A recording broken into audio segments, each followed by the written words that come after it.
Assalamualaikum warahmatullahi wabarakatuh. Nah, kita buka di sini. Wah, sahabat sehat semua nih, kita sekarang jumpa lagi di channel ini. Ada yang unik. Jadi biasanya kita sendiri, saya sendirian. Sekarang ada temen nih, Dokter Ziki Yombana, spesialis saraf. Waduh, Halo, Assalamualaikum warahmatullahi wabarakatuh. Masya Allah. Dokter Ziki ini satu angkatan sama saya pada waktu ngambil spesialis. Jadi ceritanya kita ketemu berapa tahun yang lalu nih, Bos? Tahun 2007.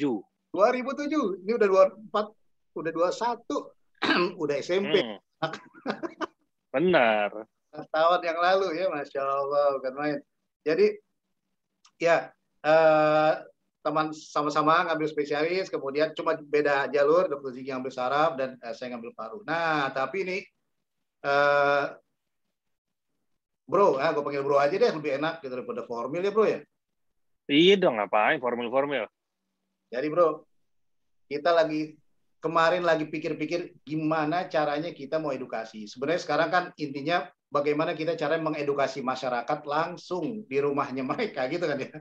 Jadi kalau Benar banget. kita datang cari buku itu ya agak effortnya berlebihan lah buat mereka. Kalau mereka begini kan mereka tinggal tonton, lihat apa yang bisa didapat informasinya gitu. Nah, Hmm.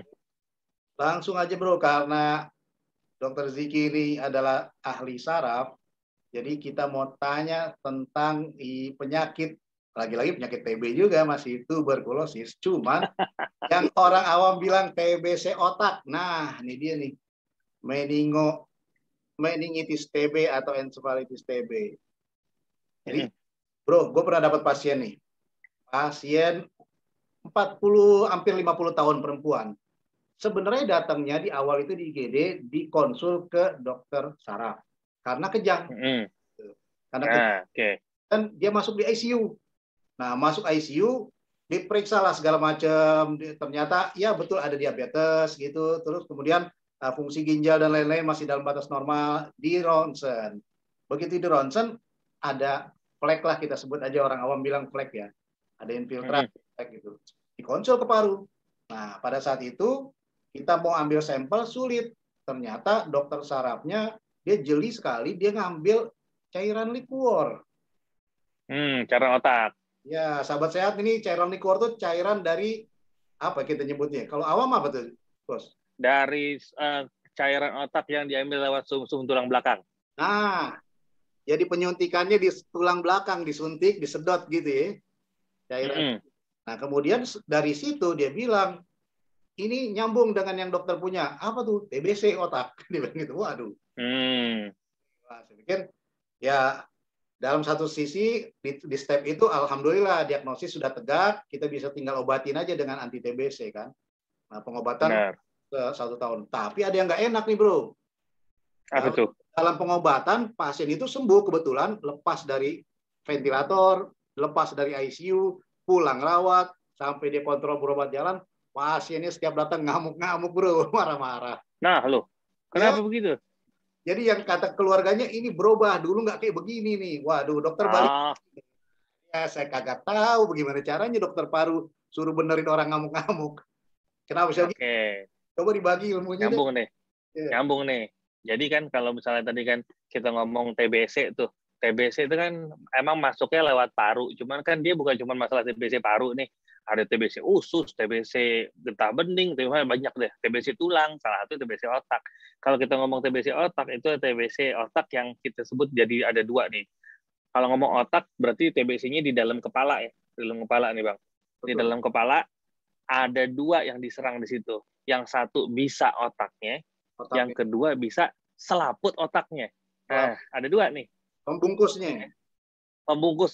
Jadi otak tuh kayak kacang. Nah, ada selaputnya juga tuh. Nah, bisa kena selaputnya, bisa kena otaknya gitu loh. Gejalanya beda, bahayanya mirip-mirip. Nah, itu. Gejala beda. Padahal sama-sama gejala beda. Sama-sama dalam kepala. Nah, bedanya di mana? Jadi gini, kalau yang kena kulit atau selaput otaknya itu kita sebut namanya meningitis ya. Teman-teman nih udah pada tahu deh pasti yang namanya meningitis, sering dengar ya kan, sering dengar ada beberapa public figure yang pernah kena meningitis. Sebab meningitis ini ada banyak, ada bakteri, ada virus, ada jamur. Nah, salah satunya TBC, salah satunya. Nah, si TBC ini kalau kena meningitis, bikin meningitis, itu gejalanya sakit kepala hebat banget. Nah, tuh pakai buat ya, hebat banget.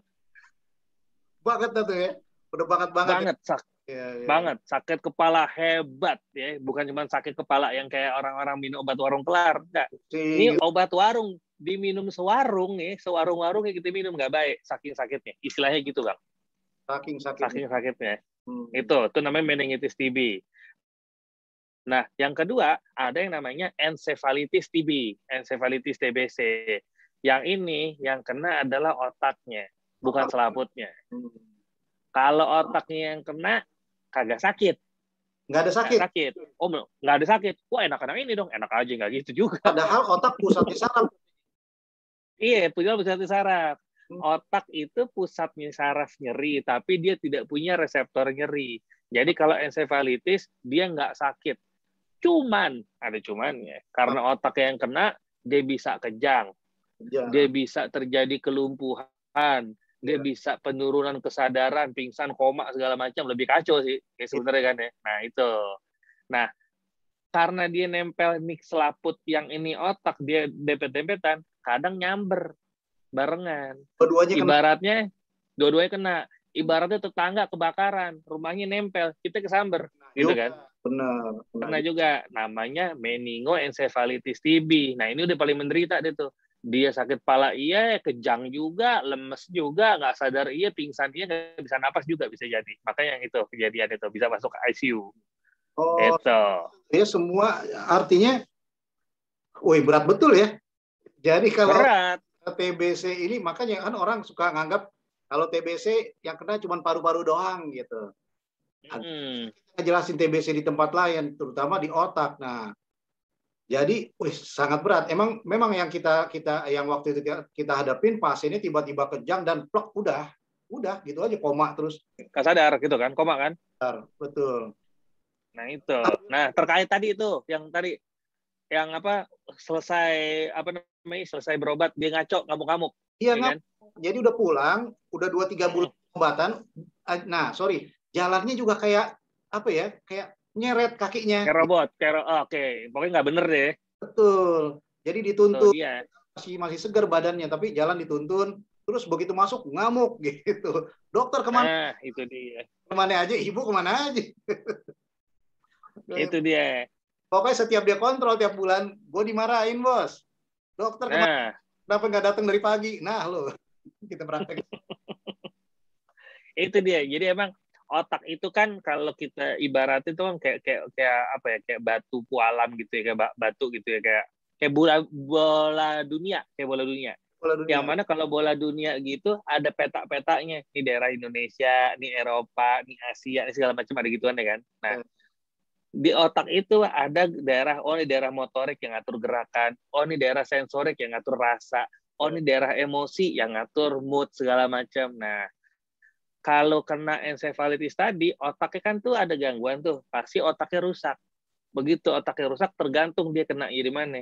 Kalau dia kena daerah motorik, berarti kayak tadi, jalannya mungkin terganggu. Daerah sensorik, mungkin ada baal, ada kebas, ada sakit, segala macam gitu kan ya. Nah, kalau dia kena daerah emosi, ya kayak tadi.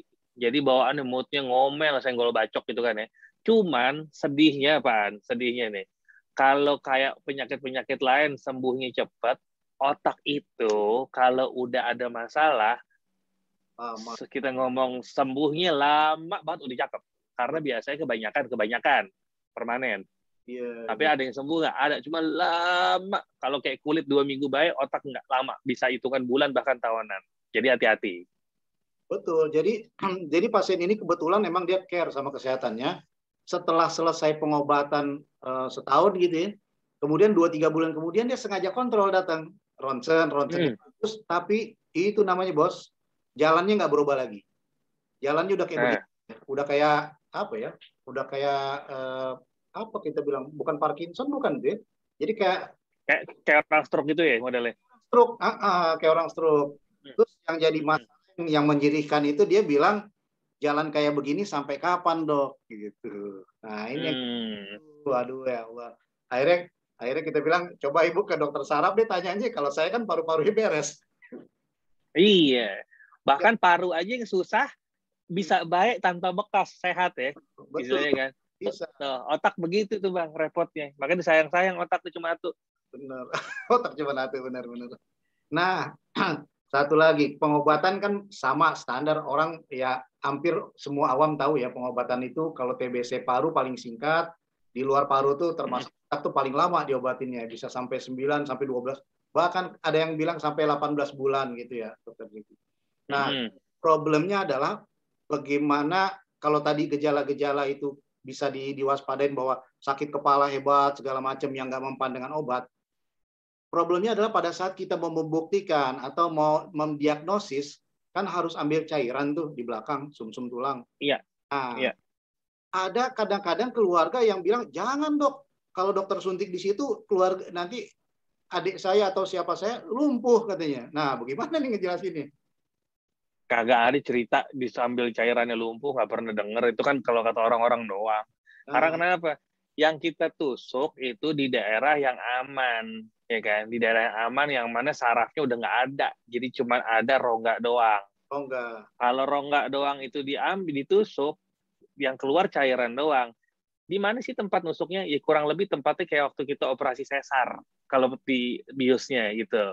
Nggak ada orang habis sesar lumpuh gitu kan ya. Jadi kan sama aja sebenarnya. Bener.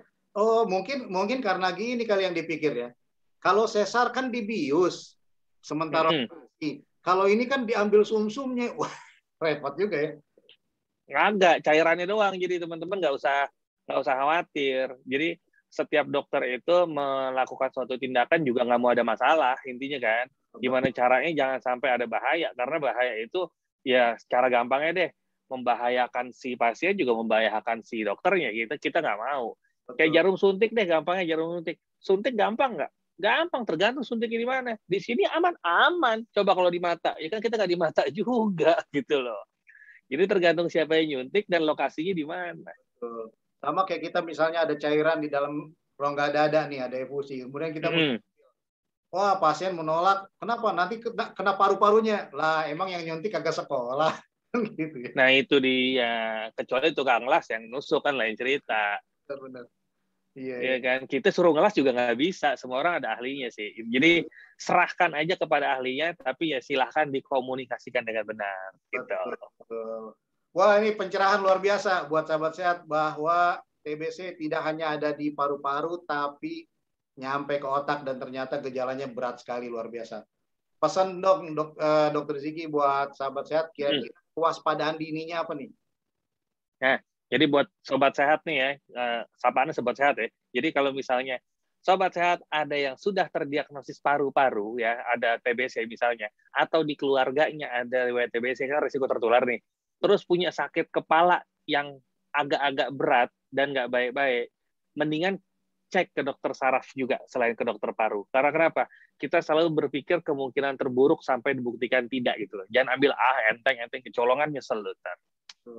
Mendingan over apa namanya ya? Benar. Gitu ya. Iya. Dapat hasil negatif, alhamdulillah, daripada dianggap telat gitu ya. Benar. Untuk urusan berobat, saya lebih suka pasien yang lebay daripada yang kelewat santuy. Nah, itu dia. Lebay, dok, periksa ini boleh, silakan. Nggak apa-apa. Ya, benar-benar. Oke deh. Dokter Ziki, terima kasih banyak pencerahannya buat sahabat sehat. Sama-sama. Mudah-mudahan, Masya Allah, ini informasi sangat berharga, bahkan buat dokter sendiri juga ini refreshing yang luar biasa. Mudah-mudahan bermanfaat. Terima kasih banyak, Dokter Ziki. Dokter Ziki, terima kasih banyak. Sehat selalu. Sama-sama. Terus berkarya. Assalamualaikum warahmatullahi wabarakatuh. Assalamualaikum warahmatullahi wabarakatuh.